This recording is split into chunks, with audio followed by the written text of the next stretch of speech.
muy erudita, que encontraron puntas de lanza que corresponden al hombre Cromañón de 250.000 años. Entonces, a esta dama cuando quiso publicar en las principales journals su hallazgo, y se lo echaron, no se lo publicaban, hasta cuando lo publicó, la amenazaron, es más, ya no pudo trabajar como geóloga en ningún lugar académico. Le cerraron las puertas, se creó una inquisición, en pocas palabras, ¿no? Por haber sacado esta verdad. Y aquí también, por ejemplo, historiadores, cuando yo laboré en un instituto de estudios filosóficos, por casi 8 años, 9 años, hay un historiador que se llama el profesor Carlos Cárdenas, que él ha estudiado mucho la antigüedad del hombre en Coahuila, y cuando leyó el artículo de Pregunta Karma sobre la antigüedad del hombre, entonces allá digo, sí, es cierto, aquí en Coahuila hemos encontrado hallazgos de cromañones, hombres europeos, mucho antes que los hombres asiáticos, ¿no? Que cruzaron por el estrecho de Bering. Dice que tienen 25.000 años, pero cuando sacamos esos datos, se burlan de ellos y los ignoran, ¿no? Eso se llama filtro del conocimiento. Es un fenómeno social que existe en las comunidades académicas, ¿no? Todo lo que esté de acuerdo con un paradigma, que es la idea principal, se le alaba, y todo aquello que sean voces disidentes, descubrimientos disidentes, que sean verdad, se les silencia. Así, no se les ignora. Es el filtro del conocimiento. Entonces, esto es muy interesante porque así también pasa con los estudios indológicos, ¿no? En la academia. Los hindúes ahorita están haciendo muchas investigaciones en el campo arqueológico, sobre todo muchas investigaciones, y han encontrado ahorita, lo más reciente que sé ahorita de investigaciones, que encontraron unos carros de bronce puro brilloso, así como los escribe el Mahabharata, que eran dorados, así, todos de dorados, carros cerquitita de Kurukshetra, en Haryana, en una villa, han encontrado 7 carros de esos, y es chistoso porque hay un programa en que confrontan a los marxistas, también está muy en la Academia de la India, influyen mucho todavía, en casi muchas partes del mundo. Entonces, ellos están muy en contra de la revisión histórica de la cultura védica tal cual, ¿no? Incluso la niegan, son negacionistas, histórico-negacionistas, que rechazan incluso la historia oficial que la academia reconoce que a Krishna como una figura histórica.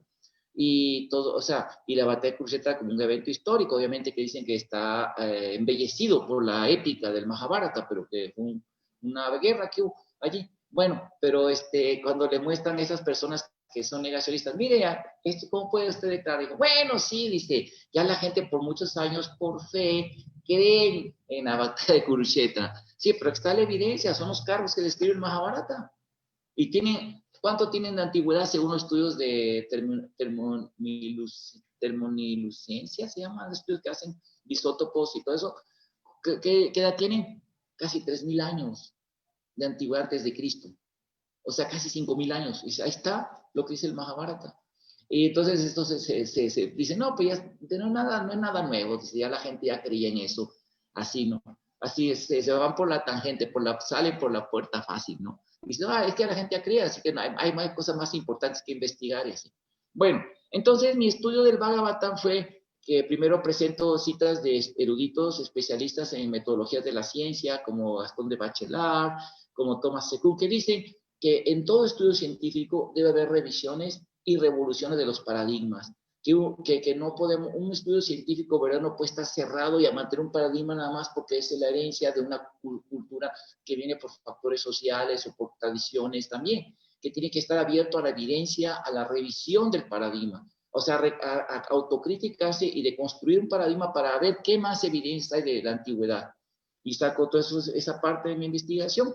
Luego entro en ¿cómo se llama? El problema de los flechados, ¿sí? Como la influencia de se llama los primeros orientalistas, las escuelas orientalistas británicos, que todo lo querían reducir hacia la cronología bíblica, y muestro sus grandes declaraciones. Max Müller, que es de los más famosos, por ejemplo, Sir William Jones, que fue el primerito que empezó los estudios de indología, ¿sí? Sir William Jones, aunque algunas partes habló bien de los Vedas, en otras él dijo, ¿no? Que el Bhagavatam es una obra, habla blasfemias, incluso dice que incautó, o sea, los puso, así como incautó los idiotizó, en pocas palabras, a los hindúes con la fábula de Krishna, ¿no? Cosas tan tan ofensivas, ¿no? O otro, ¿cómo se llamaba? Max Müller dice en su libro Mitología Comparada, que dice que la religión hindú es una religión decrépita. Eso lo dijo hace más de un siglo, ¿no? Que era una religión decrépita, que hace más de 120 años lo dijo, ¿no? 130 años. Digo, que está a punto de morir en cualquier momento. Y nuestra impaciencia por verla desaparecer, por nuestras superiores luces de ser cristianos, que no disculpa el medio ¿cómo se llama? En medio desleales para apresurar su caída. O sea, tenían unas intenciones terribles esas personas. Yo realmente no entiendo cómo pueden, al estar sus intenciones, pues no pueden no pueden ser fuentes objetivas de investigación. Entonces, así mostramos todas esas tendencias, como decía el Lord Hastings, ¿no? Que dijo que los hindúes no tenían mejor intelecto que el de un perro. O sea, bien inocéntricos, ¿no? Discriminadores, ¿no? Peor que los del Apartheid, ¿no?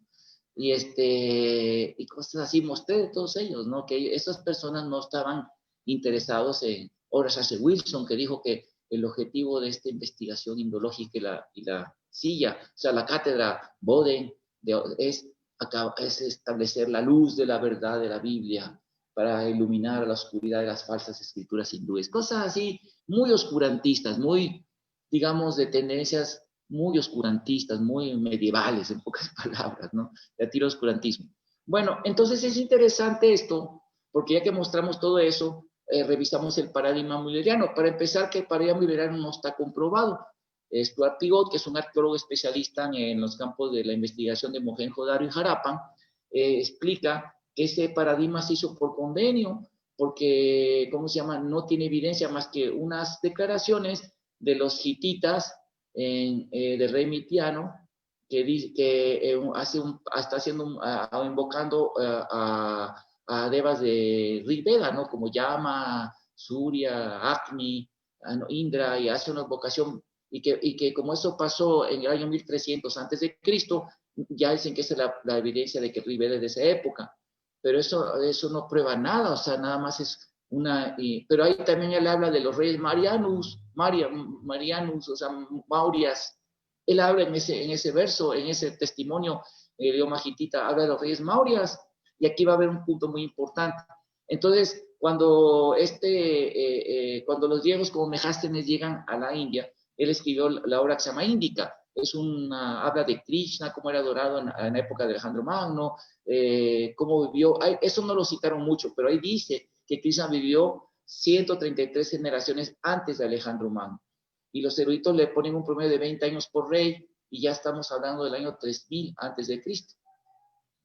Entonces, otra cosa interesante también de esto, que Plinio el Viejo, que fue un comentador de Megástenes, también en sus obras de su geografía, su historia universal, su historia natural, también habla de eso, que Krishna vivió el año 133 generaciones antes de, ¿cómo se llama?, de Alejandro Magno. Él habla también de los yados y todo eso en su historia natural, porque ellos eran historiadores, ¿no?, que viajaban por toda esa zona, y también comentando a Megástenes y todo eso. Entonces es interesante esto, porque como él mencionó a un rey Chandragupta, en griego le puso Chandraguptus, dijeron, ese es Chandragupta Maurya. Y como el Bhagavatam y otros Puranas dicen que Chandragupta Maurya viviría 1300 años después de Parikshit Maharaj, entonces dijeron, si Chandragupta vivió en el año 300 antes de Cristo, échenle cuenta nada más. Entonces ya la época de Krishna fue allá por el 1000 antes, así lo redujeron, se llama reduccionismo, lo redujeron al 900 antes de Cristo. Pero es interesante que una cosa que han descubierto los eruditos, como el doctor Narahari Shah, de la Universidad de Memphis, a quien personalmente vino a un congreso aquí a Saltillo, y según una copia de mi tesis, que es el más experto ahorita en estudiar las posiciones astronómicas del Mahabharata, la arqueoastronomía. Él y también el doctor Prasad Gokhale de la Universidad de Wisconsin, Canadá, que él es un especialista en ciencias físicas y algo así, pero se ha vuelto un experto en la historia de la India también. Estoy en contacto con él. Él escribió un libro muy interesante sobre la antigüedad y continuidad de la cultura védica. Y una cosa que se descubre es que los sucesores del Chandragupta que menciona Megástenes son Chandrasiptus, el anterior, y Chandramas, el sucesor. Y no coinciden con Bindusar, con Ashoka, ni con el rey Nanda, que fueron Ananda es el antecesor del rey Chandragupta Maurya, y sus hijos se llamó, ¿cómo se llama? Ashoka y Bindusar, son su hijo y su nieto, Ashoka. o viceversa, nieto y hijo y nieto. Entonces no coinciden con lo que dice. Y los únicos que sí coinciden son los nietos del rey Chandragupta Gupta. Él sí, su ancestor se llama Chandramas, y Sandramcito se llama Chandrama se llamaba su ancestor, y Chandrasindhu se llamaba algo así se llama ¿cómo se llama? Su sucesor, o sea, su hijo. Entonces, el Chandragupta que menciona Megasthenes es Chandragupta Gupta. Y esto hace que la historia se revolucione otra vez. Eso significa que los Guptas no vivieron antes de Cristo, ¿no? Que también son mencionados en el Bhagavatam y otros Puranas.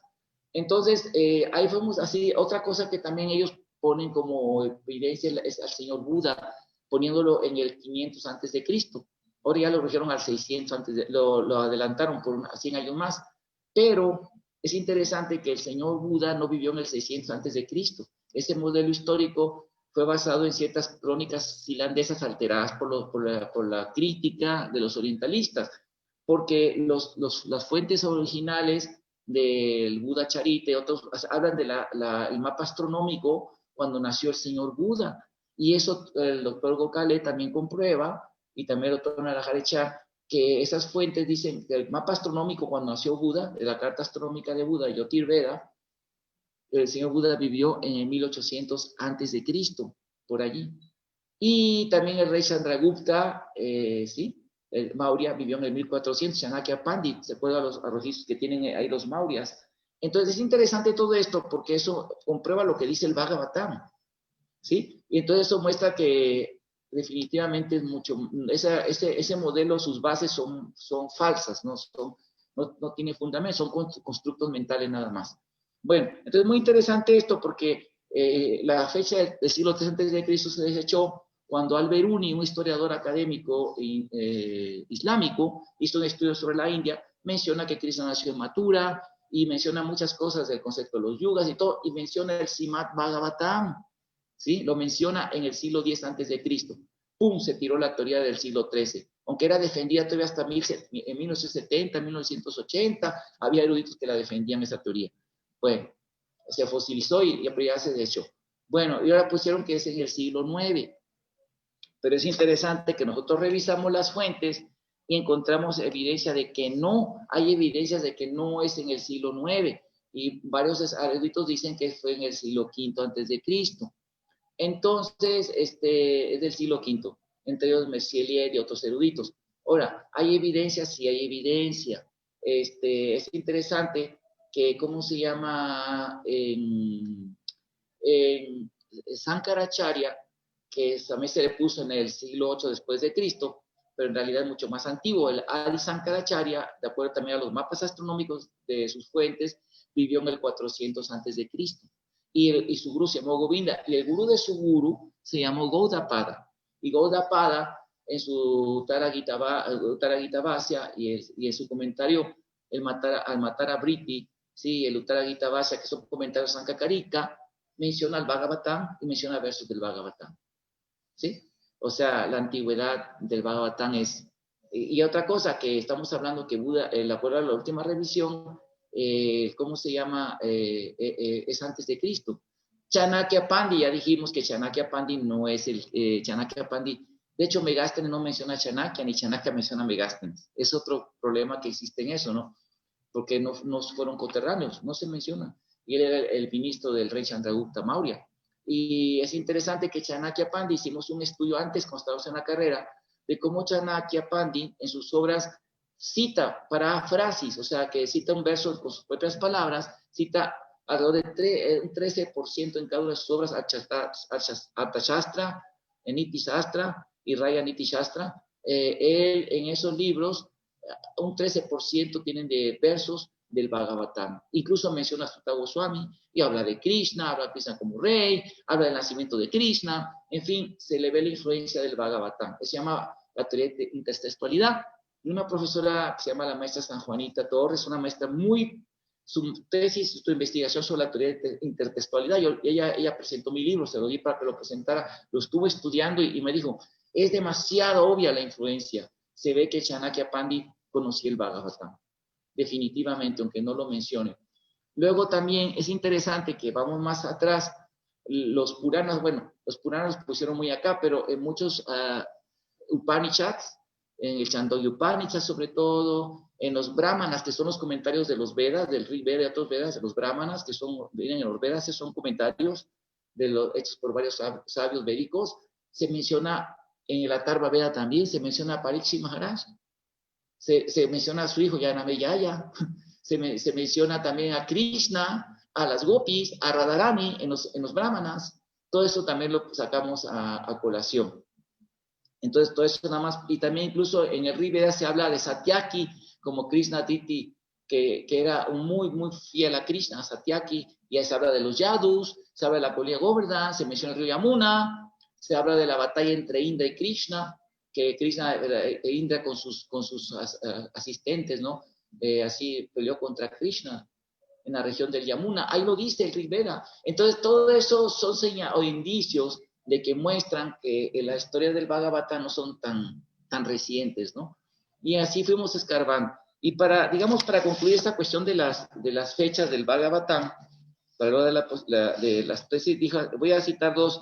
Uno de los más grandes eruditos defensores de la tesis que el Bhagavatam es del siglo IX fue el profesor Van Buitenen, ¿sí? Y él dijo que la aseveración de que el Bhagavatam tiene su origen en el sur de la India con los santos Alvars, pero el 9 después de Cristo, está sujeta a debate. Él dijo textualmente así: la fecha exacta del Bhagavad Purana aún no está establecido, ni insisto sin compromiso su origen en el sur del texto. Lo dijo en 1996 el profesor Bhagavatam, su famoso libro ese que se llama, es un tratado sobre hay varias cosas de Krishna, se llama Krishna, mitos y ritos y algo así. Es un artículo que escribe él y dice que no, la fecha exacta del Bhagavatam aún no se ha establecido, ni insisto sin compromiso sobre el origen en el sur del texto. Y también otro erudito alemán muy famoso que ha estudiado mucho los Puranas, ha dedicado su vida mucho, referente al Bhagavatam, él dice: los investigadores no han podido llegar a un acuerdo claro sobre la fecha del Bhagavatam. Rocher en 1986, el profesor Rocher, así lo dice, ¿verdad? También. Y le voy a dar una lista, así, hay una lista sobre esto, le voy a dar una lista de fechas que también la han construido varios eruditos y que proponen diferentes fechas. Le voy a poner la que yo puse, mi tabla. Dice: H. Wilson y Colebrun en el siglo XIII después de Cristo. El erudito Dasagupta, el siglo XI después de Cristo. Sharman y Buitenen y otros en el siglo IX y X después de Cristo. Ingalls, Hopkins, Pargiter en el 9 después de Cristo. Eliot, Harsha y otros en el V después de Cristo. Tagore y Krishnamurti en el IV y V después de Cristo. El doctor R. Dikshitar en el 3 después de Cristo. El doctor Dennis Hudson del V, IV antes de Cristo hasta el VII después de Cristo, que fue haciendo gradualmente. Esa es una teoría que vamos a hablar tantito de ella. El doctor R. Nevias establece que el Bhagavatam fue escrito en el 10 al 9 antes de Cristo. Bhaktivinoda Thakur en su libro El Bhagavata, su teología y su ética, ¿sí? Kedarnath lo puso en el 2000 antes de Cristo. El profesor Gokhale en el 3000 antes de Cristo. Y hay otras fechas como la del profesor B. Bartak, que también la sostiene otro erudito, se llama Nilakanta Nilesh Og. Dicen que es del 50 siglos antes de Cristo. O sea que los eruditos no saben cuál es la fecha exacta del Bhagavatam. Entonces, yo lo que propuse fue un estudio de hacer la evidencia interna del texto y la evidencia externa y hacer estadística de todo eso, ¿no? Hacer estadística descriptiva de porcentajes y encontramos en la literatura, ¿verdad? En los textos budistas hablan muchos pasatiempos e historias de Krishna que vienen en el Bhagavatam y el doctor Dikshitar se basaba el profesor Vyasa, él se basa en esas para establecer de que el Bhagavatam influyó al budismo y muchas parafrases de Buda también, Chanakya Pandit también, que cita también los brahmanas, tantas referencias de Krishna. Luego también tocamos la geografía histórica del Bhagavatam, su geografía es igual a la del Mahabharata, la etnografía del Bhagavatam corresponde al Mahabharata, la fauna, la flora que es el Bhagavatam y la fauna especialmente, es la fauna exactamente que se ha encontrado en Mohenjo-Daro. En Mohenjo-Daro se ha encontrado esa fauna igualita como el Bhagatán, los mismas aves, los mismos, así, y la geografía es igual a la geografía budista y del Mahabharata, de los textos budistas. Entonces también otra de las pruebas, digamos, más fuertes es la prueba de la arqueoastronomía. Los mapas astronómicos que hablan de las constelaciones que habla el Mahabharata no son de la época precristiana, postcristiana. No, y uno de los ejemplos más fuertes es la estrella polar. La estrella polar es la estrella más mencionada en el Bhagavatam. Es la que tiene el porcentaje mayor de las referencias del Bhagavatam.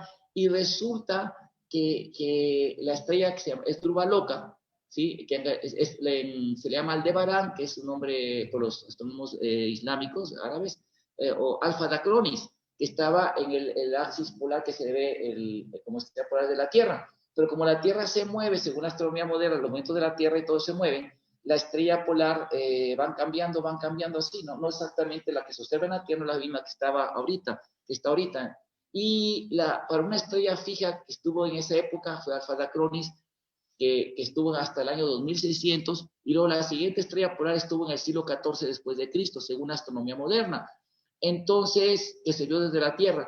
Entonces, el Bhagavatam habla de la estrella polar constantemente, que es Dhruva, que estaba fija y se quitó del axis polar en el 2600 antes de Cristo. Por lo tanto, el Bhagavatam no puede ser, tiene que ser escrito después de eso. Otra prueba interesantísima también del Bhagavatam es que, por ejemplo, un erudito decía que, ¿cómo se llama? Que el Bhagavatam,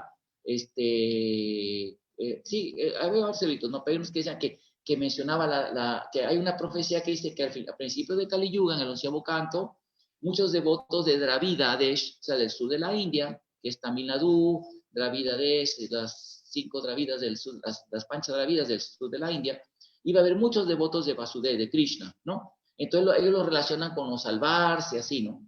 Pero es interesante que la geografía del Bhagavatam, el porcentaje grueso de la geografía, digamos el 90% de la geografía, se dedica al puro norte de la India, y es la geografía del Mahabharata. Y ahí viene un punto muy interesante, la fluviografía del Bhagavatam, los ríos del Bhagavatam.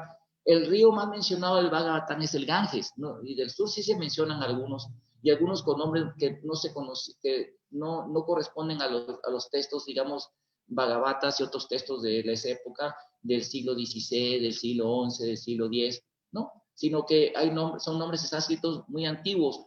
Pero lo interesante de esto es que la geografía principal del Mahabharata es en el norte de la India, y especialmente el área de Haryana, el área de Gujarat, todos esos lugares. Además de eso, la geografía del Mahabharata y la etnografía, los clanes, las etnias que hablan, las dinastías y los reyes que hablan de esta época son los del Mahabharata, ¿sí? Otra cosa muy interesante que la arqueoastronomía, que la estrella esta de Dhruva Loka o Alfa Dacronis, Aldebarán, aparte de eso, es interesante que la estrella con la que nació Krishna, la constelación Rohini, tal cual, solo existió, así como se menciona en las fuentes, estuvo presente en esa posición estelar, de acuerdo al doctor Narahari Acharya Prabhu Sadaputa Das, el doctor Richard de Thompson, el año 3167 a.C., que fue cuando nació Krishna, el octavo día de la luna menguante del mes de Sravana.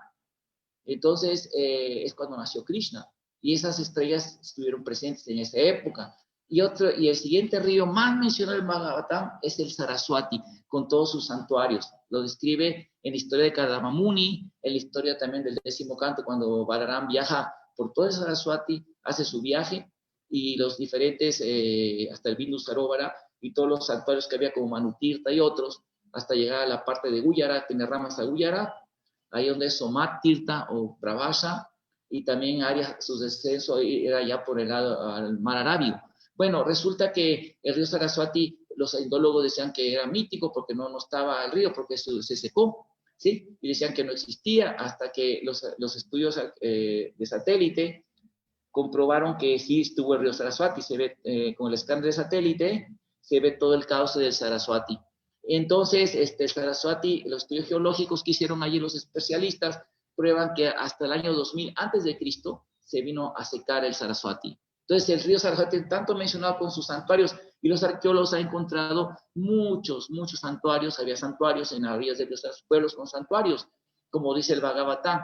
Entonces, esto prueba que el Bhagavatam no pudo escribirse antes de la sequía, o sea, 2000 años antes de Cristo. Entonces, así también hicimos las pruebas, las filosofías del Bhagavatam, corresponden con los sistemas filosóficos del Mahabharata, la filosofía, los aspectos sociales, por ejemplo, las castas del Bhagavatam corresponden con las que se mencionan en el Rig Veda, en los Brahmanas, Upanishads, además el lenguaje del Bhagavatam. Hasta un famoso, que es muy conservador y anti toda revisión del paradigma colonial, es un profesor, no voy a decir su nombre por respeto, fue profesor de mi maestro en Harvard, que está retirado, pero es un anti toda revisión. He platicado con él, es buena gente y hablando con él es buena persona, pero sí se opone, es un resistente hardcore, así, ¿no? Bien cerrado. Este profesor decía que el Bhagavatam lo inventaron con un lenguaje súper antiguo, porque tiene un lenguaje del Bhagavatam, es el lenguaje de los brahmanas, el lenguaje de los textos más antiguos de la India, no es un lenguaje contemporáneo un lenguaje de sánscrito más posterior, no, es hecho con un lenguaje muy antiguo. Y entonces, así, ¿verdad? Es todo un estudio, es toda una tesis de 200 páginas, ¿no? El doctor Narahari Achar se la llevó, casi 300 páginas, 300 y tantas páginas de toda esa investigación, y escribimos un resumen en uno de los journals que se llama Journal de Ciencias Sociales, de Estados Unidos, que es muy famoso, que lo distribuyen, lo hacen varios académicos de la Universidad de Stanford y otras universidades. Ahí me editaron ese resumen de tesis y lo subí también en Academia Edu, en inglés, y también lo tengo en español. ¿Cuál es la antigüedad del Bhagavad Purana? Me ayudaron a traducirlo. Una devota experta en inglés me lo hizo la traducción, muy buena. Y ¿cómo se llama? Y he recibido muchas cartas de apreciación, así, ¿no? Y muchas, así, y también me dicen ahí en Academia Edu, me han dicho, te han citado muchas veces, pero hasta ahorita ningún académico me ha mandado una refutación porque tienen que leer toda la tesis para poder hacer una refutación. Yo lo puse en estadísticas para que vean los porcentajes, revisando todos los textos del Bhagavatam, que eso muestra que el Bhagavatam proviene de una antigüedad muy grande. Mínimo tiene que llegar a 2600 a.C., porque incluso en el Bhagavatam se dice los descendientes de Krishna, de los sobrevivientes yadus, porque de hecho hay sobrevivientes de los yadus, en Gujarat, en Rajasthan, hubo sobrevivientes yadus, o sea, oficialmente quedó este rey, ¿cómo se llamó? Vajrana, el rey Vajrana fue el oficial que se quedó y que fue a Mathura otra vez, ahí se quedó en Mathura, y ahí habla el Bhattan hasta como 4 o 5 generaciones, 3 generaciones después de él, era el bisnieto de Krishna. Entonces el Bhagavatam tuvo que haber sido compilado por lo menos antes de 2600 antes de Cristo. No es tan bueno, no es tan así. Y hay toda esa evidencia, la he presentado, y como natural, obviamente que los resistentes, pues ya no, como dijo hay un famoso Maxwell, que era un científico, que dice que una nueva investigación que cuestiona un paradigma de una tesis muy arraigada, no es, ¿cómo se llama? No se vuelve aceptado por los que son sus oponentes, sino que esa generación va a empezar a morir y la nueva generación va a empezar a estudiar con mente fresca todas esas investigaciones y realmente se va haciendo los cambios de paradigma. Entonces, esa fue una de las investigaciones muy interesantes que muestran definitivamente que Prabhupada tenía la razón, que estaba bien, también Srila Bhaktisiddhanta y Srila Bhaktivinoda Thakur, y los acharyas, que el Bhagavatam es muy antiguo. Y otra prueba interesante que no me gustaría olvidar, que no la toqué porque no tenía los datos, ahora ya los tengo, doctor Dennis Hudson, hay un templo en el sur de la India que es un templo del siglo 3, 4 después de Cristo, que tiene todo el Bhagavatam en escultura, en relieve, todo el Bhagavatam, es un templo hecho del Bhagavatam, y por eso él saca la tesis que el Bhagavatam es del siglo 3 o 4 hasta se terminó a compilar por el 7 después de Cristo. Pero hay otro templo que es así, es del siglo V, mínimo del siglo V antes de Cristo, y además es transcultural, es en China, en Changzhou. Changzhou no es el sur de China, es en la China central, por el río Yangtze, es navegable, y ya está dentro de China, hay un puerto en la ciudad de Changzhou, por el río Yangtze, y ahí había una comunidad Vaishnava que dicen que es mínimo del siglo V antes de Cristo. Lo interesante es que en ese templo de Changzhou porque los tamils sí viajaron mucho, los gente de Tamil Nadu viajaba por toda esa ruta de navegación a la China, a la Indochina, Bali, incluso los cholas eran de Tamil, conquistaron todo eso. Estos de la, cronistas que iban con Magallanes dicen que el puerto de Macao estaba bajo el imperio de los reyes védicos, hindúes. Entonces, es interesante porque ellos formaron colonias y hasta la fecha, por ejemplo, las colonias tamil, si ustedes van ahí a Tailandia, van a donde hay gente tamil de muchos años en todos esos lugares, los templos, hasta la fecha, sus templos son al estilo hindú, tipo con gopuras, es completamente hindú. Pero el templo de Chanchou, que es un templo Vaishnava de Krishna, tiene en las columnas, tiene relieves del Bhagavatam, la historia de Kuber y Manigriva, Krishna con las gopis, en el Hastra Varana, Harana, ¿no? Cuando le roba las gopis la ropa a Krishna, tiene a Gayendra salvando a Gayendra siendo salvado por el señor Vishnu del cocodrilo, a Gayendra el elefante. Son pasatiempos que solo están en el Bhagavatam, ¿sí? Solamente el Bhagavatam. Y resulta que es un templo chino, con construcciones chinas, o sea, ya está hibridado en la cultura. Entonces, eso significa que el Bhagavatam, ¿verdad? Para que una cultura como la China haya adoptado la cultura de la India y luego la hibridó al grado que construyeron un templo, eran chinos, que construyeron un templo, parece a los templos budistas, con pagodas chinas, el estilo chino, lo han reconstruido todo, era totalmente un estilo chino. Entonces, para que una cultura hibride a otra de ese nivel, o sea, imagínense que ahorita ya, de aquí a unos años, o sea, 300 años, en Buenos Aires o en su país, en su ciudad, ¿verdad? Ahí en Mendoza, para que hicieran templos, pero con construcciones típicas ahí de cómo construyen en Argentina, ¿no? Que, bueno, yo he visto algunos documentales y así, algunos así de Buenos Aires, y veo que tiene una gran influencia francesa, ¿no? Así europea, ¿no? Y las villas también de Argentina son así como tipo europeo, tipo francés y así, ¿no? Entonces, imagínense que construyeran un templo, pero que pareciera mucho a las catedrales que se han construido en Argentina, que es la gente católica de Argentina cree, practica, pero de Krishna completamente así. Para que llegue eso a bridarse tanto requiere mucho tiempo, yo puedo decir que varios siglos. No es tan fácil, y más en la cultura china que era muy cerrada. Tanto así, fíjense que a los budistas los persiguieron por mucho tiempo, a los budistas los rechazaron y los siguieron, los persiguieron. Entonces, para mí es obvio que Chancho es una prueba que el Bhagavatam estuvo tanta influencia desde muchos siglos, como lo dice el Bhagavatam, ¿verdad? Desde mucho antes que los paradigmas contemporáneos.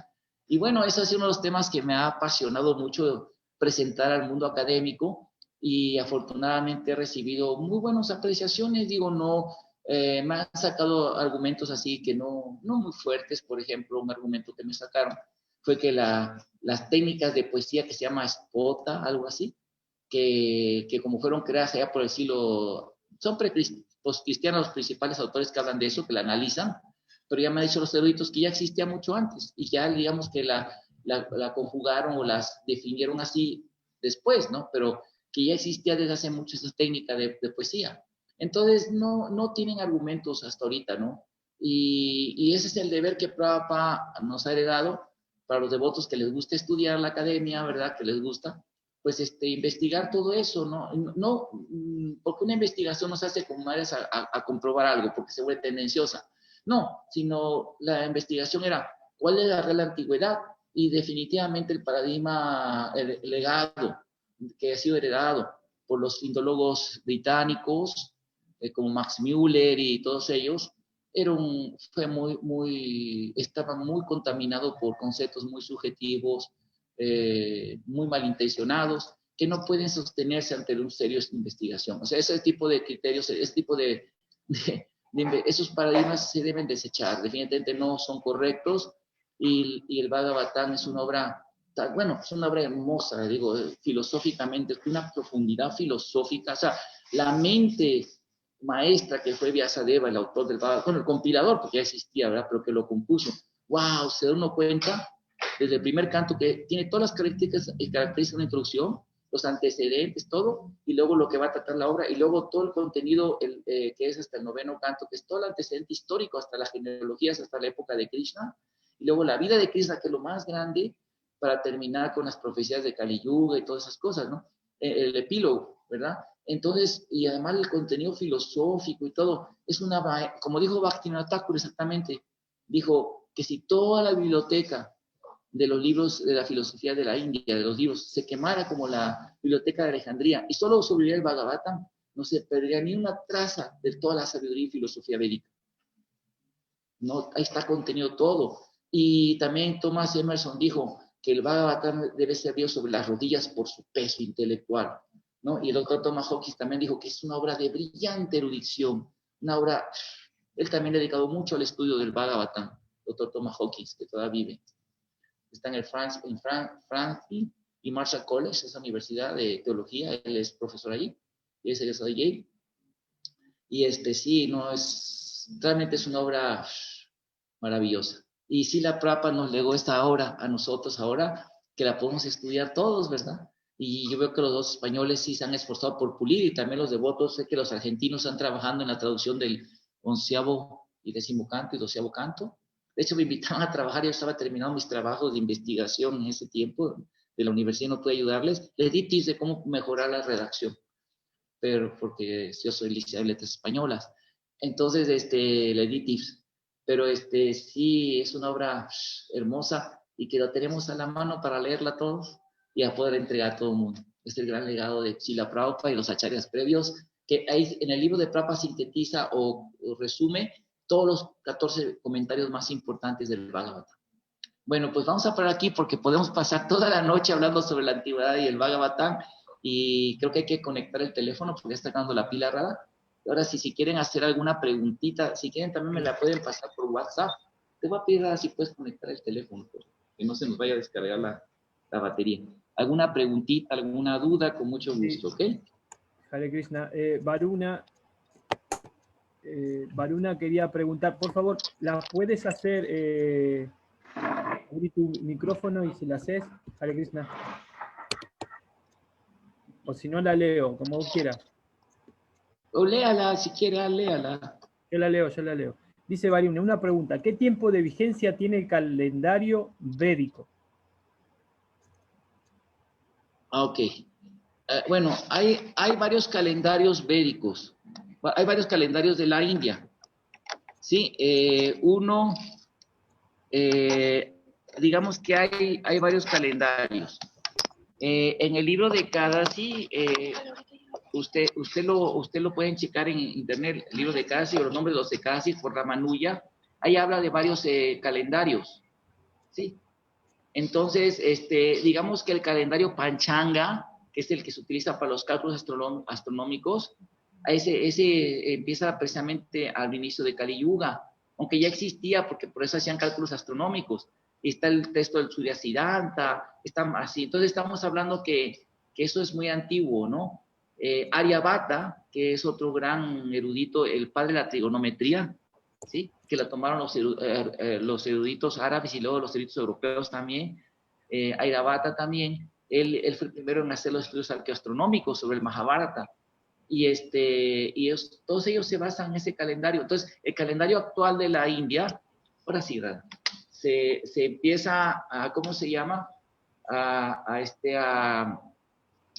partir de la época del nacimiento de Krishna. Pero ya existían los calendarios, por eso hay tantas referencias astronómicas en el Mahabharata, en los Puranas, ¿verdad? Los días de Kadasi y el Brahmanda Purana, todo eso, así. Y ahí también en mi tesis refuté una teoría que también la refuta, de que los indólogos británicos dijeron que los griegos influyeron a la India por ejemplo, la astronomía védica, pero eso no es cierto. Las fuentes, tanto persas como muchas fuentes, mismos de los europeos cristianos que fueron a la India, decían que, y astrónomos de Europa decían que no, que los griegos tomaron de la India su conocimiento astronómico, y de Persia, y de Babilonia.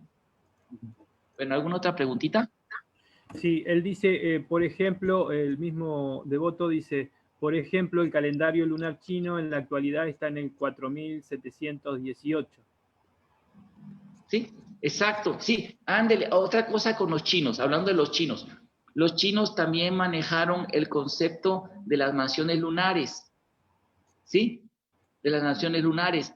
Y esto es una herencia védica, eso se manejó en los Vedas de hace mucho antes, las naciones lunares, o Nakshatra se llaman. Luego también, Luego los chinos también decían que la Vía Láctea era el río celestial que venía del cielo, ¿no? Que caía a la tierra en el Monte Meru, así que ellos también tenían esa concepción del Monte Meru, que dice el Bhagavatam, que la Vía Láctea es el ángel celestial, y también ¿cómo se llama? Los egipcios. Eso prueba que los conceptos del Bhagavatam son de culturas casi de principio de Kali Yuga, o sea, de hace 5,000 años. Ahora, el año de Kali Yuga ahorita, cuando nació Prabhupada fue el año 4,900, o sea, sí, el año 5,000. El día que Prabhupada nació fue el año 5,000 de Kali Yuga, en ese año que nació Prabhupada.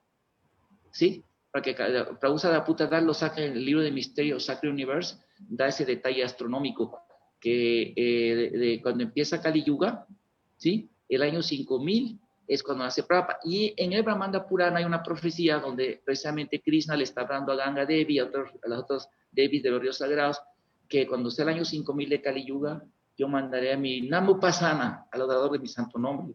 Y él dice, va a difundir mi santo nombre por todo el mundo, ¿verdad? Y el Bhakti, y hará que la gente se purifique, hará que haya tantos están santos y puros, que cuando ellos vengan a bañarse a sus ríos, van a purificarlas a ustedes los pecados de la gente pecaminosa de Kali Yuga. Entonces, en el año que Prabhupada nació fue el año 5,000, precisamente. Entonces, échale cuentas de 1986, bueno, para acá. Es el año que estamos en el calendario védico, Panchanga, desde cuando Krishna partió, de Kali Yuga. Yo no soy muy bueno para las matemáticas. ¿Tienen alguna pregunta? Levanten el micrófono, empiecen. Hare Krishna. De Uruguay. Hare Krishna. Hare Krishna, Prabhu, mi reverencia para Prabhu Hare Krishna y para la Asamblea de Devotos. Muchas gracias por su clase, Prabhu. Un nivel que escapa a mi pobre intelecto. Pero quería hacerle una pregunta muy humilde. ¿Cómo se explica que personas de ese nivel intelectual, ¿no? Como los científicos modernos, sean tan reticentes a aceptar la autoridad de Bhagavatam o ese conocimiento tan profundo? Y personas que a un nivel académico pueden ser muy poco instruidas, ¿no? Gente que de repente ni terminó la secundaria y abrazan con alma y vida a las enseñanzas del Bhagavatam. ¿Cómo se explica eso? Y otra, esa sería una pregunta. ¿Cómo se explica eso? Esa sería una de las preguntas. Bueno, y después aquí otra. Bueno, vamos con la primera y luego con la segunda, ¿sí? Gracias. Vamos con su primera, para no perdernos. Sí, esto va bien, es un problema que se llama epistemología.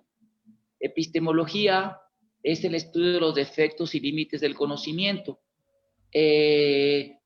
Los académicos, especialmente en áreas de religión, que son los que, fíjense, primero estudian estudios de religión o ciencias de la religión. Generalmente son personas que tienen un gran amor por la religión, en este caso cristiana o judía, y entran a la universidad. Eso explicó también Prabhu, su divina gracia, Srila Tamal Krishna Maharaj, habla muy bonito de lo que hablaban, y me platicó también un devoto que trabajó mucho con ustedes, un gran santo que se llamó Gunagaji Maharaj, porque él habló mucho con Maharaj Tamal Krishna, platicó mucho sobre eso. Y una vez que estuvo aquí en Saltillo, se quedó varios días, nos estuvo platicando conmigo, estaba empezando mis estudios. Entonces me platicaba que Tamal Krishna Goswami le comentaba cómo llegan los muchachos con mucha fe, primero con una tendencia un poquito pues, cristiana, imagínense, en la Universidad Metodista de Texas, que Texas son muy, muy conservadores, y llegan allí, y luego los profesores son ateos, son teólogos ateos, o son bien impersonales, bien agnósticos, ¿no? Que no creen, son gente, estos son los profesores, ¿no? Son marxistas, ¿no? Marxismo cultural, que es otra de mis especialidades, que he hecho, hice unas videoconferencias, se las voy a mandar para que las vean, es muy importante lo que es una videoconferencia, video, para que ustedes lo vean, sobre ese tema que ustedes deben estar muy enterados, todos los líderes del movimiento y los padres de los devotos. Bueno, pero el punto es este, ¿no? Que llegan ahí y los enseñan precisamente a aquellos a tomar como verdades absolutas las ideas de estos, porque son lo que se llama mainstream, lo que son la academia principal, predominante. Entonces se crean conceptos, se llaman paradigmas, ¿me explico? Entonces, por ejemplo, suponiendo, nosotros somos vegetarianos, ¿no? Ahorita, porque ya cuando estudio a fondo la ciencia, uno piensa, se ha creído la idea del mito en el buen sentido, ¿no? El símbolo que los científicos son gente objetiva, racional, así, sumamente muy dispuesta, abiertos de mente, no son fanáticos de ideas, mira, no, pero no es cierto eso. Tomás ese que uno comprobó, que no es cierto eso, no es cierto. También son seres humanos tan falibles, tan emocionales, tan irracionales a veces como cualquiera de persona de nosotros. Entonces, por ejemplo, le decía esto de que ellos se les enseña así, a creer eso como verdad absoluta, a dudar de las declaraciones de una cultura, tradición, para verla desde la óptica de verlo todo así, de esa perspectiva. Entonces, los que salen de allí, no, hombre, imagínense, primero fanáticos cristianos, luego salen ahí ateizados de la universidad, ¿no? Y cómo creen, y la idea de que ellos son europeos, el eurocentrismo, ¿no? Somos así. Que cómo puede estar mal lo que, y ya le han dedicado muchos años a esa investigación, se han casado, me explico, con esos conceptos, y darle para atrás es difícil. Por ejemplo, usted y yo todos somos vegetarianos, ¿no? Yo le voy a decir ahorita yo les digo, lo llaman a los eruditos, le llaman eruditos mercenarios. ¿Qué son esos mercenarios? Gente que por dinero se vende, ¿no? Por ejemplo, hay estudios bien científicos hechos por la doctora Maureen Lapé, de la Universidad de Berkeley en los 80s, el doctor Vic Sussman también a principios de los 90s, de la Universidad de Michigan, y muchos estudios científicos que prueban la fisionomía del ser humano no es un animal carnívoro, ni omnívoro, ni su dentadura, ni su pH de la saliva, ni el ácido clorhídrico. Nuestro cuerpo es igual a los animales vegetarianos. Comprueban las relaciones del cáncer, de enfermedades como el colesterol alto. El cuerpo tiene colesterol como todos los vegetarianos. Bueno, la universidad ahorita ¿cómo se llama? Esta universidad famosísima acaba de sacar un trabajo en la Universidad de España. ¿Cómo se llama esta universidad? Complutense, con no sé cuántas páginas hechas por varios especialistas en la alimentación, que el hombre es carnívoro. Uy, muchos que, yo soy de aquí de México que saben y de otros países que son muy famosos por ser carnívoros, echan aplausos. Sí es carnívoro, está comprobado que el hombre es carnívoro. Por ejemplo, ¿usted aceptaría eso usted? ¿Usted lo aceptaría? No, ¿verdad? No, hay toda la evidencia que hemos tomado de Prabhupada y los grandes santos demuestra exacto. que no. O sea, usted ya tiene un paradigma, yo también, y no lo vamos a aceptar, no es tan fácil que lo aceptemos. Así también, ahora póngalo al revés a ellos, pónganse en los zapatos de ellos. Les enseñan en la universidad, sí, el Bhagavad Gita lo inventaron hasta derivado del cristianismo, imagínense. Así les enseñan teorías bien antiguas, bien obsoletas ya, y les predican porque la Biblia es la verdad absoluta, y luego les salen profesores que los ateízan todavía más, y luego ellos son los que son los maestros de indología, ¿no? Y así, ¿no? Y ¿cómo se llama? Y cómo van a creerle a un hindú. Para ellos un hindú, así un gurú, es como un indígena en nuestras tradiciones americanas. ¿Sí me explico?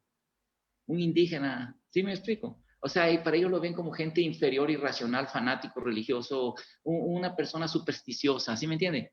Se les ha enseñado, se les ha programado así, entonces, ¿cómo van a cambiar los paradigmas de un día para otro? Es muy difícil. Por ejemplo, el libro de Prabhu, de Sadaputta Das, doctor Richard Thompson y de Dutta Karma, es un libro que devastó la teoría evolutiva. Y sí, a ellos los invitan a congresos y todo, a Dutta Karma. Lo acabo de ver ahora en septiembre a Prabhu Dutta Karma en Los Ángeles. Estoy platicando porque hemos estado en un congreso en Estados Unidos, estuvimos juntos en un congreso y tengo una amistad con él. Y también con Prabhu Sadaputta, que ya dejó el cuerpo, tuve buena comunicación. Es interesante que, por ejemplo, su libro, muchos lo alabaron, pero no ya se dejó de creer en la evolución. ¿Sí me explico? ¿Por qué? Porque está arraigado y muchos saben que es cierto, que no hay evidencia. Mi hermana es antropóloga y mi cuñado, y son profesores él es profesor de la UNAM, mi hermana es profesora de la UNAM, de la Universidad Autónoma de México, y ella me dijo desde un principio, cuando le hablé, entonces ella dijo, sí es cierto, aquí hay simposios de que el hombre tiene 60,000 años en México, ha reconocido, pero no lo aceptan porque los americanos no quieren dejar que ellos fueran los primeros, y así está la cosa, dice, y así, ¿no? O sea, me explico. O sea, hay una ciencia oficial, una historia oficial que se pone, y lo que no esté de acuerdo con eso se rechaza, y así son los seres humanos, ¿sí? Entonces, de un día para otro no se va a cambiar un paradigma. De un día para otro. Y los hindúes especulan, los académicos hindúes, bien lavados de coco como el marxismo, lavados. Imagínense, y esas ideologías son tan terribles, dije lavados de coco, aquí coco significa cabeza, ¿no? O sea, fíjense, yo conocí una devota que es una alma lindísima, pero en aquel tiempo apenas estaba conociendo a Krishna, es una profesora académica de una universidad muy famosa en México, que era un centro de predicación comunista, a fines de los 90, en el 92, cuando ya había caído la Unión Soviética. Acababa de desaparecer la Unión Soviética, en el 88 cayó el muro de Berlín, ¿no? Algo así. La prehistórica de Gorbachov, la Glasnost, todo eso. Y me acuerdo que hablé con ella porque estaba haciendo mi libro y me dijo, ¿no lo va a hacer del materialismo histórico de Marx? Yo le dije, mire, esa metodología, mi respeto, la verdad, pero oiga, muchos especialistas dicen que eso es una religión secular, es una religión laica, ¿me entiende? El dios Mars y todo eso. ¿Y saben qué me dijo ella? Es mentira. Le digo, ¿a poco no ve que ya se acabó la Unión Soviética, madre? ¿Saben qué me dijo? ¿Qué le pasa? La Unión Soviética nunca ha dejado de existir. Eso es propaganda del maligno imperio yanqui, desinformación. Mire, la estatua de Lenin sigue en Leningrado. El muro de Berlín existe. Ya tenía ¿cuántos años? 4 años que no. O sea, se llama alienación cognitiva. Y es un fenómeno muy disasociación de la realidad. O negacionismo histórico, negacionismo. Y eso pasa cuando le presentan pruebas de algo que cuando está casado con una idea así, con mucho fervor, y le presentan pruebas de que no, es muy difícil, la mente se resiste. Y eso pasa en todos los ámbitos, ¿eh? Y que es una persona que ya ganó prestigio, que tiene seguidores, ¿no? Cuando le presentan, imagínense, darle vuelta para atrás, me equivoqué, o sea, le voy a poner un ejemplo. Hay un indólogo en México muy respetuoso, muy respetable y muy buena gente. De hecho, ha ayudado mucho a los devotos, a Prabhupada. Cuando vino, le consiguió conferencias con Octavio Paz y la UNAM. Es buena onda, o sea, buena gente el profesor. Ya está retirado, creo, o todavía sigue por ahí.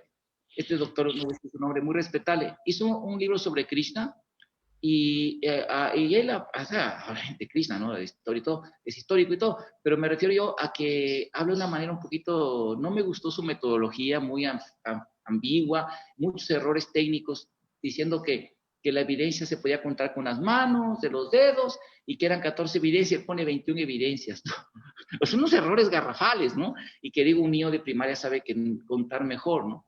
Entonces yo le hice una crítica a su artículo, y todo eso, y él sí lo quitó de la página, pero casi duró como muchos años para quitarlo, casi lo quitó después de 10 años de la página de su universidad, lo quitó, cuando ya lo apareció en Academia Edu y en otros lugares de académicos, ya lo quitó, y me dicen que todavía lo sigue enseñando, pero y ya reconoce que tiene algunos errores.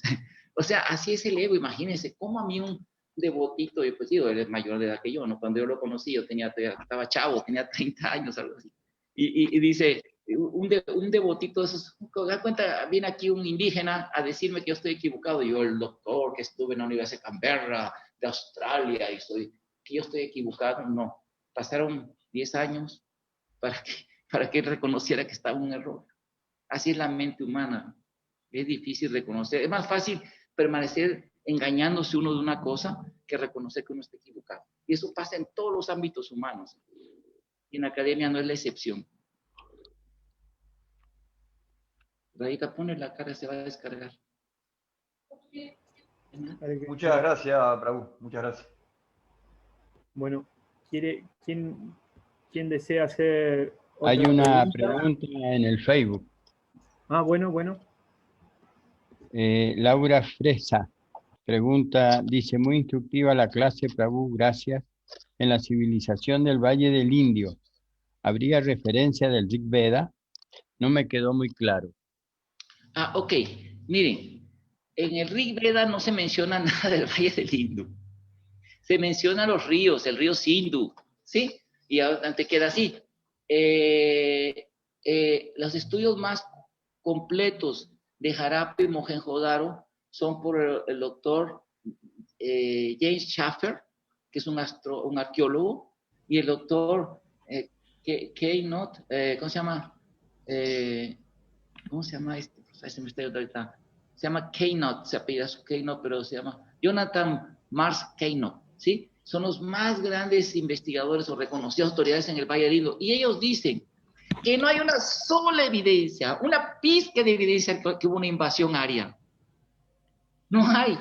Stuart Pigot lo que ha encontrado es que el Valle del Indo es completamente la gente, todas las características de la cultura hindú, desde desde los brazaletes de las mujeres, las posiciones de yoga, otra cosa muy importante, lo mostró muy bien Stuart Pigot, que es un francés, que comprobó que la principal alfarería de las estatuas es de ganado, exaltando la ganadería bovina, ¿sí? ¿Y quién hizo eso? ¿En qué pasatiempo encontramos una exaltación de la ganadería bovina? En el pasatiempo de Gopal, Govinda. ¿Qué hizo? No adoren a Indra, que es el deva de la Rigveda, principalmente menciona el Rigveda, ¿verdad? Y adoren a Kunya Govardhan y a las vacas.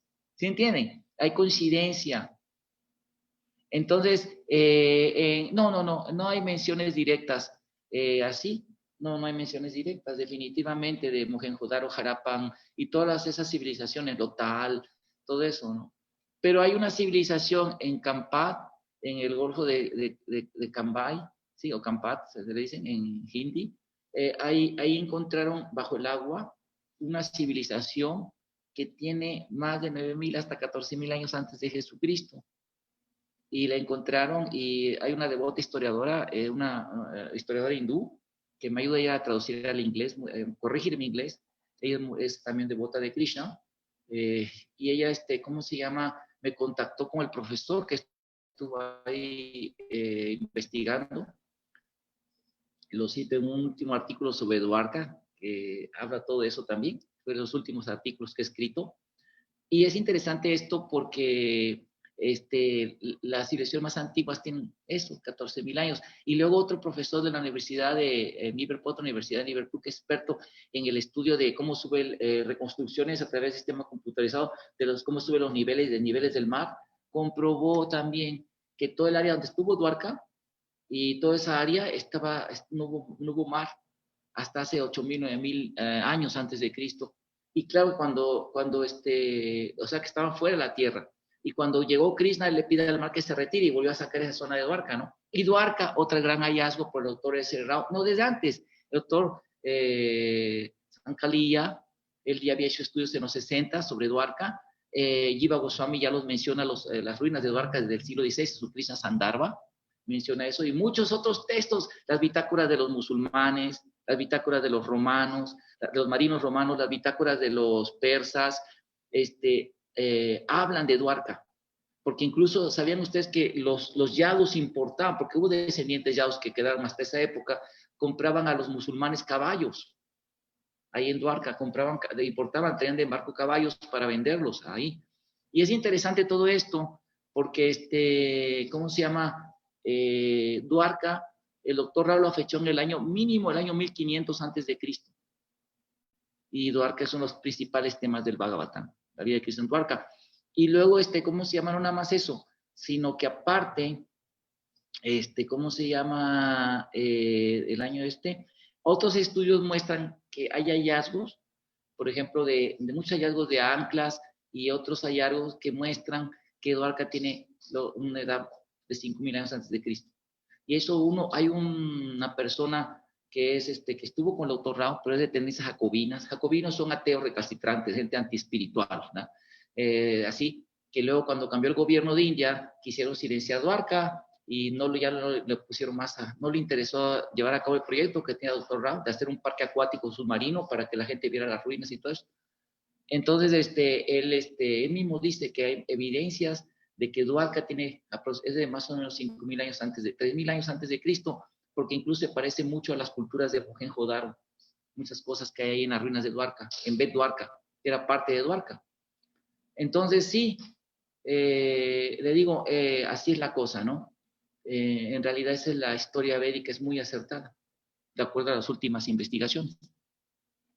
No sé si tienen que hacer una última pregunta, o si tienen más. Yo tengo este tiempo, ¿verdad? Yo con mucho gusto, ya depende de ustedes. Hare Krishna, Prabhu, saludos de Ecuador. La pregunta es la siguiente. Sí me escucha, ¿no? Sí, lo escucho muy bien, Prabhu. Ya, mire, la pregunta es la siguiente. Por ejemplo, acá en América del Sur se han encontrado vestigios de 5.000 años antes de Cristo. Vestigios así de culturas muy, muy antiguas. Incluso hay restos del señor Disipan que tiene muchas características con la filosofía védica, en vestimentas, en formas de diseños, y en las formas de adoración a la naturaleza y todo eso. También yo he estado leyendo hace tiempo sobre la guerra de las batallas entre de los demonios y todo eso, ¿no? Entonces había partes así del planeta que atravesaban y salían por acá y salían por acá. Por ejemplo, en la parte del Cusco hay unos canales así, unos túneles inmensos que atraviesan de una parte y salen a otra ciudad. Entonces, eso hablábamos una vez cuando estuvimos en el templo de Chosica. ¿Qué pasó en esos tiempos? ¿Por qué esos túneles tan enormes que están atravesados?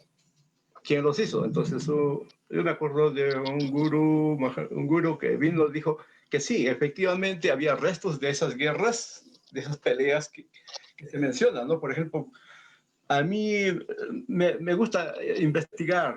Por ejemplo, usted menciona sobre las naves que descubrieron. Entonces, Carros de guerra.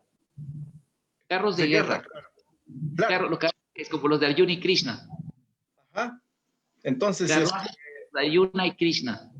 Entonces yo digo no, porque muchas personas han venido acá a investigar sobre la cultura y han tergiversado muchas cosas, incluso de Sudamérica, ¿no? Haciéndonos ver, por ejemplo, a los bolivianos, que son pocos, que a los ecuatorianos, que a los peruanos, XX, entonces tratan de minimizar toda esa cultura. Como le digo, son conformaciones de 5.000 años antes de Cristo. La pregunta es, ¿cuál es su punto de vista sobre este tema? Gracias.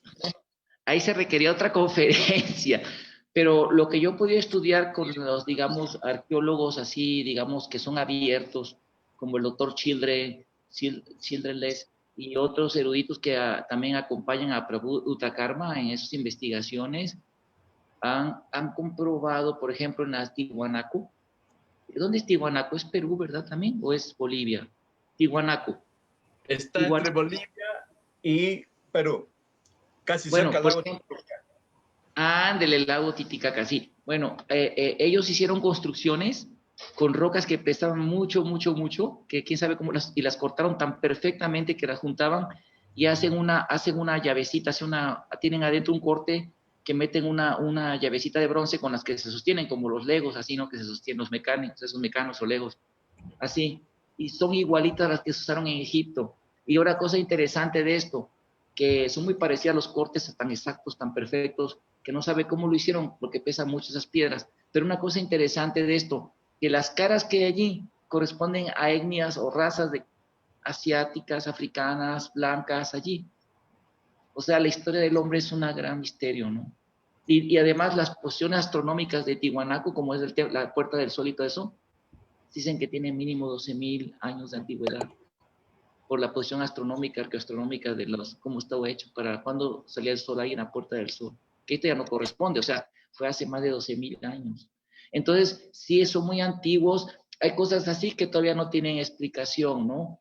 Y imagínense, todavía hasta ahorita se están abriendo a decir que efectivamente los vikingos llegaron a América antes que Colón. Apenas están entendiendo eso, imagínense el eurocentrismo, ¿no? Colón descubrió América. No, que ya habían llegado vikingos y otros chinos y otras culturas llegaron por aquí. Y apenas están abriendo. Va lento eso de abrir paradigmas. Pero sí, ¿no? Esas culturas usaban también hay un estudio lingüístico, de hecho, de la idioma, ¿cómo le dicen? Quechua, le dicen al idioma de los incas, quechua, ¿verdad?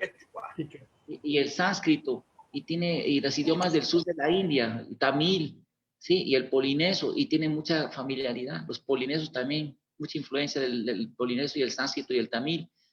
Y aquí en México también, la lengua tarasca con el sánscrito. De hecho, tarasca es un nombre sánscrito, tarasca.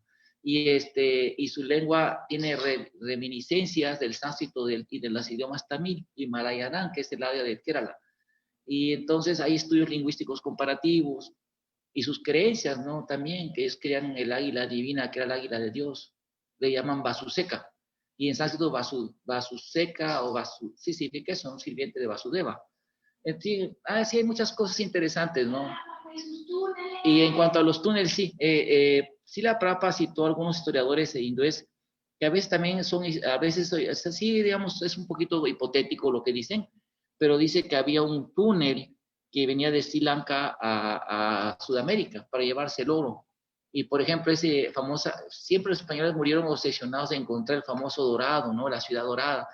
Y eso puede ser, desde el punto de vista antropológico, cuando hay leyendas así, que se le llama en la memoria ancestral de leyendas, y eso puede ser una reminiscencia de la influencia de Sri Lanka, ¿no? Sri Lanka, que era un lugar dorado, que fueron a traer el oro.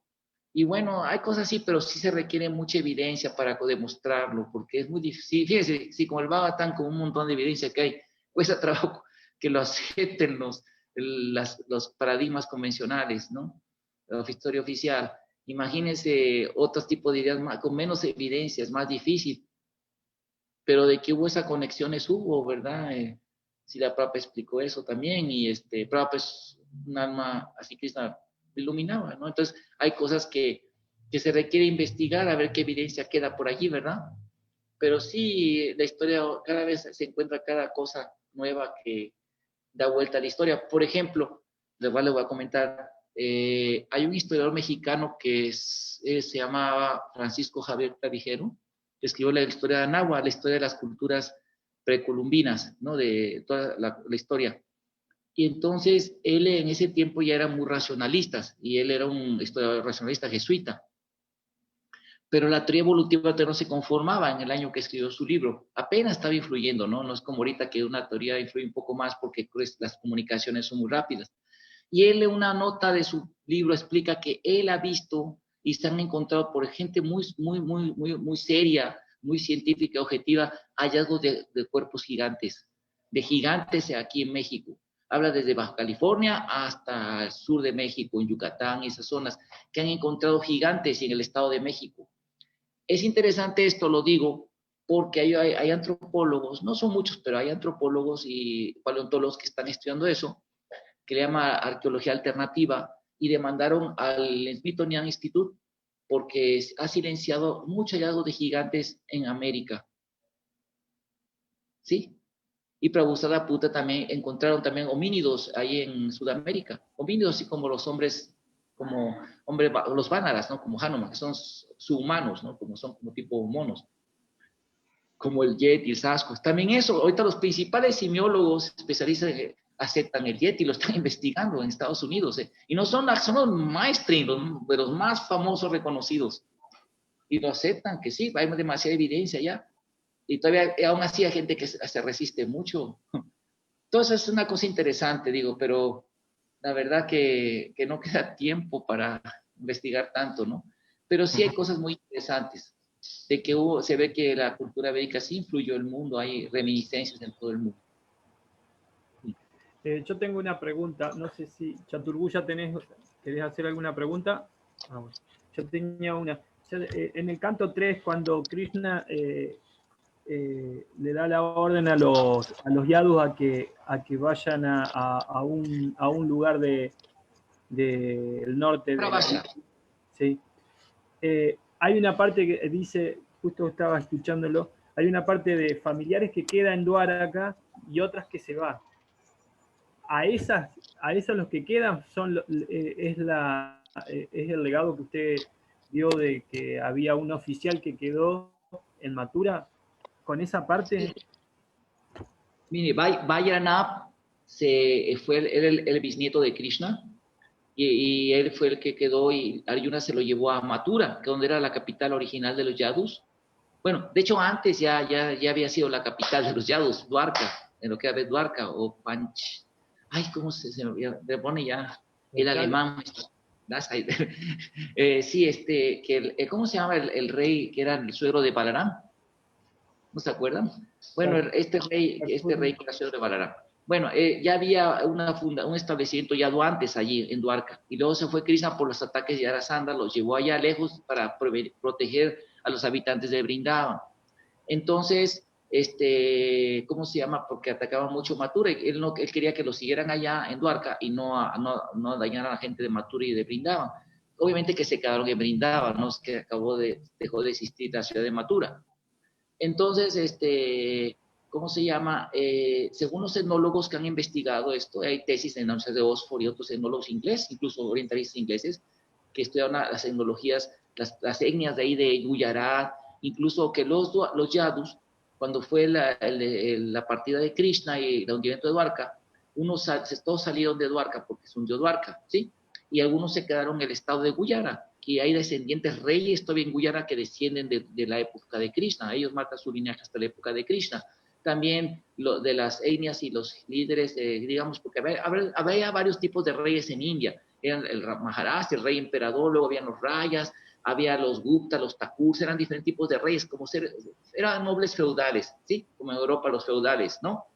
Que podían ser los hacendatarios aquí en América, bueno, así le llaman en México, no sé, allá en Argentina, que tenían así su feudo, ¿no? Así un gran feudo. Entonces había varios reyes así, y hay reyes en Guyara que descienden directamente de los dinastías Yadu. Y también varios ahí de Batis y otros ahí en Guyara. Y también los Yadus emigraron, fíjense, fueron a dar hasta allá, casi Beluchistán, casi hasta Persia. Hay rastros de ellos allá. Influyeron en toda esa zona.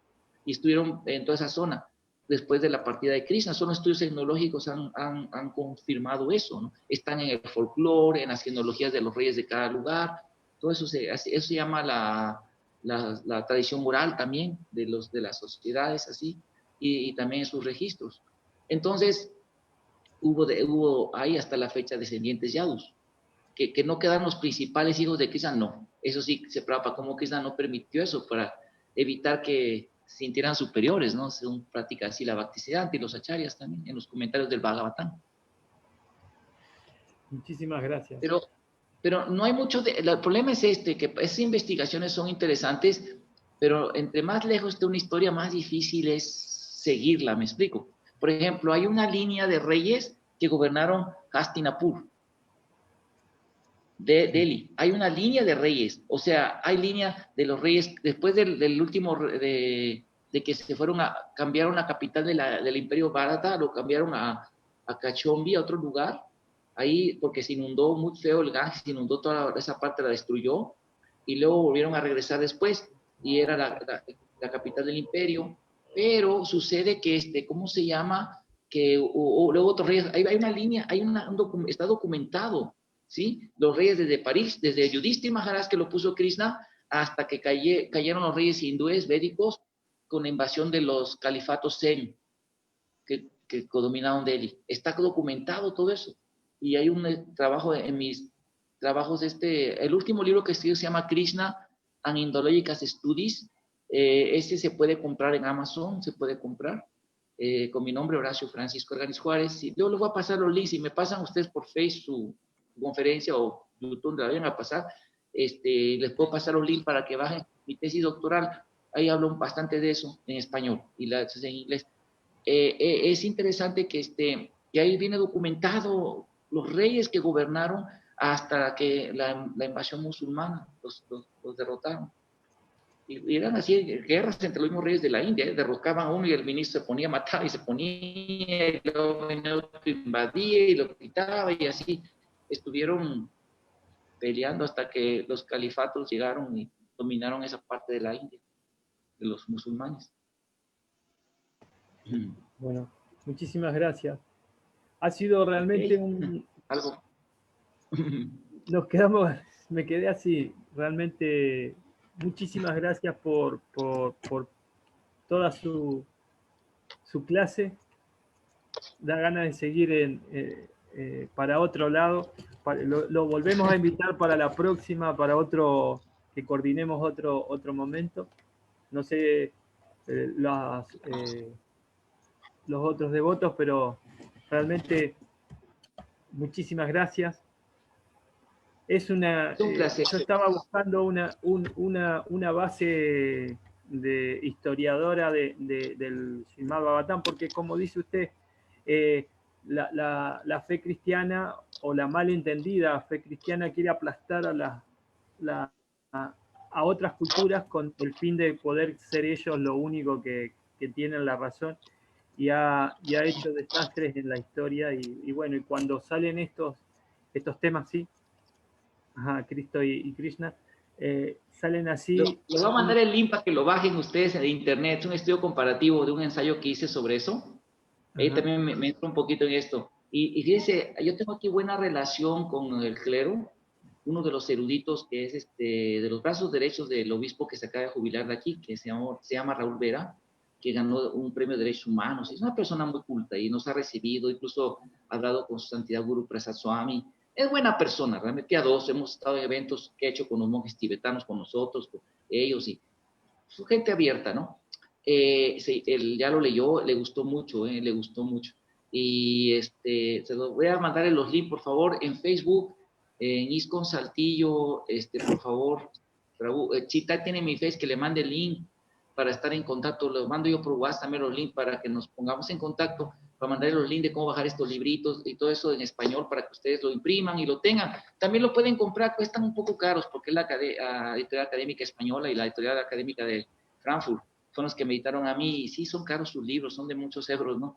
Pero es un esfuerzo que a veces tenerlo como referencia para predicar a la gente educada es bueno. Sí, pero es un placer servirlos, Prabhu. Ahorita lo que me quitó el sueño mucho en estos pasados 4 meses, fue un tema que es muy importante que ustedes, que en Argentina está riendo ese tema, y aquí en México algo, porque es más underground, pero sí, la amenaza de la ideología de género y el marxismo cultural, aquí, claro que aquí la gente no le hace mucho caso a ondas marxistas porque la gente aquí está muy pegada a Estados Unidos y hacen caso más al hedonismo, ¿no? Pero en otras partes sí, en México, en México, en los congresos salen cada tontería apoyando el aborto y tonterías así que van contra el Dharma, ¿no? Y hice una videoconferencia de cómo se está infiltrando en ISKCON también, y que tenemos que estar al tanto todos para poder refutar esas ideas. Bueno, es que no es lo que dice el Dharma con el debido respeto que merecen, ¿no?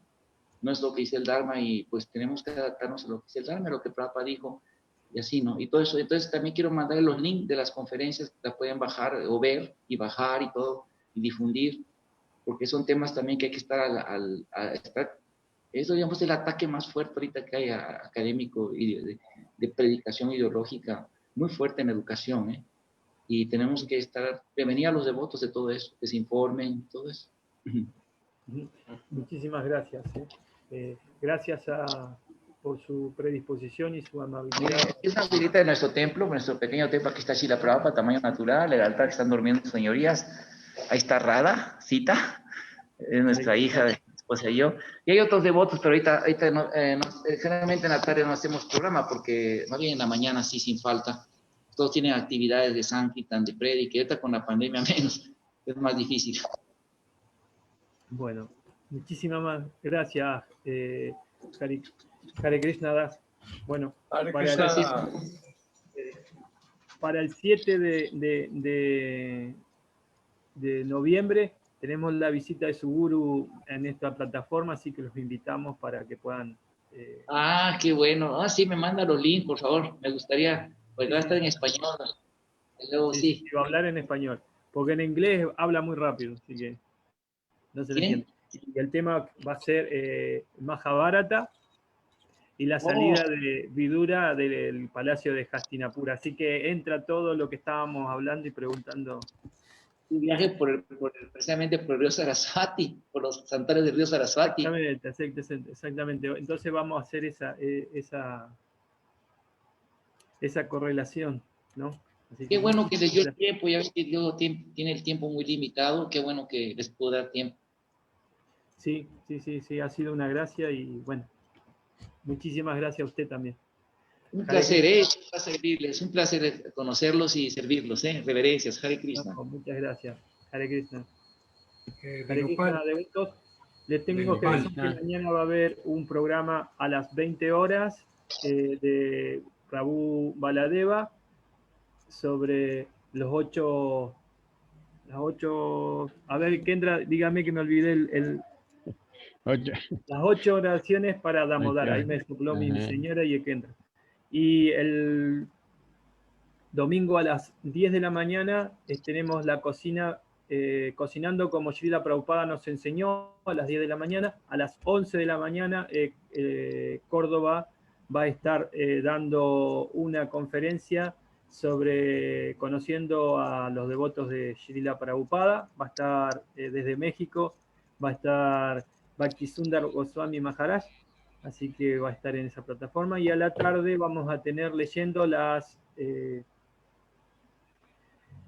clases de Srila Prabhupada del Srimad Bhagavatam. que va a estar Ekendra leyéndolas y compartiendo con todos los oyentes. Así que muchísimas gracias, buenas noches para nosotros, buenas noches para los uruguayos, para los ecuatorianos. Ya también, aquí ya hasta las 7 de la noche. Si ustedes temprano. El lado norte ya empieza a oscurecer, ya está oscuro ahorita. Bueno, muchísimas gracias. Hare Krishna, estamos en contacto para la Hare próxima. Krishna. Hare Krishna. Hare Krishna, Gauranga. Ahora acá.